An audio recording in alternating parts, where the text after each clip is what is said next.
This free step-by-step video comes to you directly from Haynes.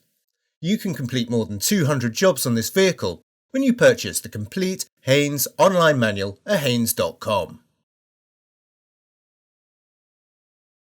Pull the arm away from the screen until it locks.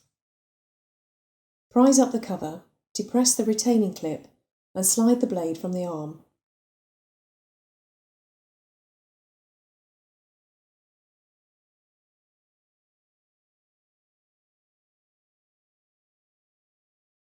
Slide the blade firmly into the hook of the arm. Fold down the cover and gently lower the arm to the screen.